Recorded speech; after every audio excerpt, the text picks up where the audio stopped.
my goodness. I see a beautiful flower in all of this chaos.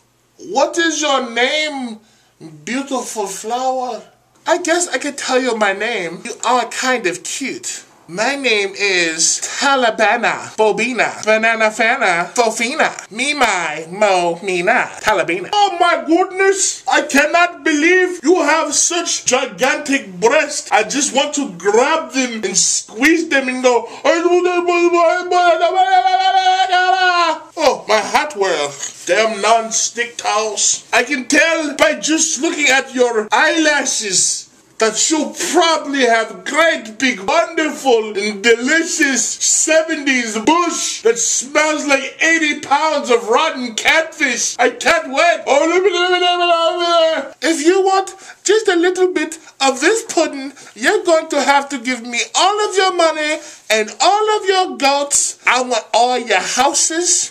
I want all your mama's houses. Allah has brought to me a fine piece of Taliban Tusky. I'm so turned on by the bridge of your nose and your eyebrows, I can't take it anymore. Can I just pull down your niqab and see your sexy face? You want to see what I look like? You want to see, baby? Here, let me show you.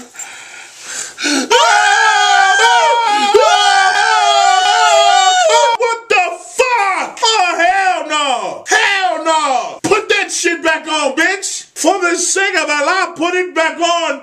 Your face, it looks like Allah shit on your neck. Oh. Hey, how you doing? I'm glad you tuned in. Current events, movies, and music for your families and friends. Disaster Piece Theater is the name of the show. So without further ado, here we go.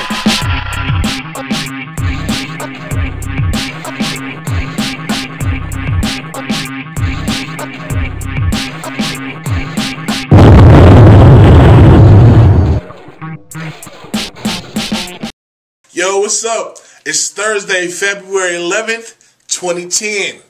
Let's hop right into the goodness.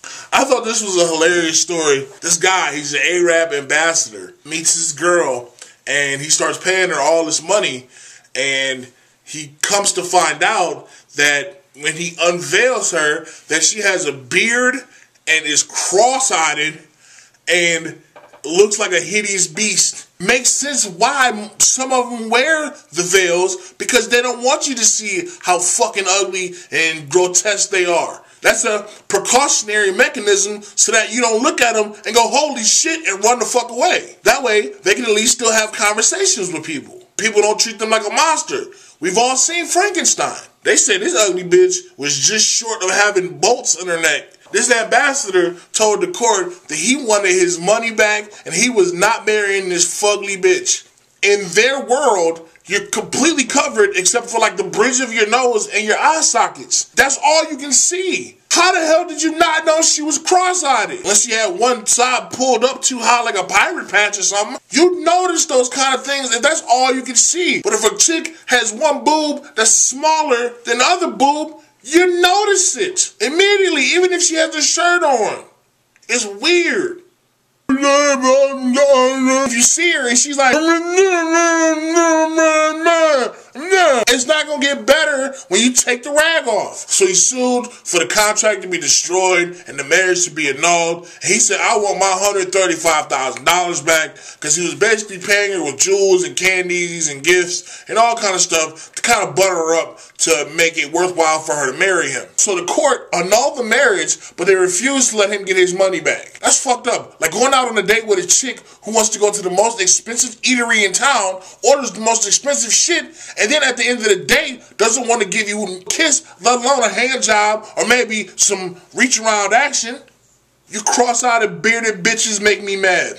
A new report came out saying hundreds, even thousands of people in Ohio are now in the sex labor field. There's a lot of information in the story. If you want to know more, you can actually click in the sidebar. I got all the information for you. Where's all this sexing at? Where was all this pussy at when I was in high school? It was like a pussy drought in 1994. I remember it. It was like tumbleweed blowing through the hallways of school. You couldn't find a stitch of coochie anywhere. You could find it, but you couldn't get it.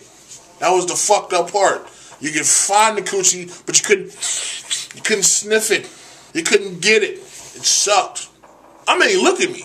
Back in 1994, I probably look better than I do now. So I probably would have had to been involved in some kind of sex ring in order to get laid. I know, it's painful.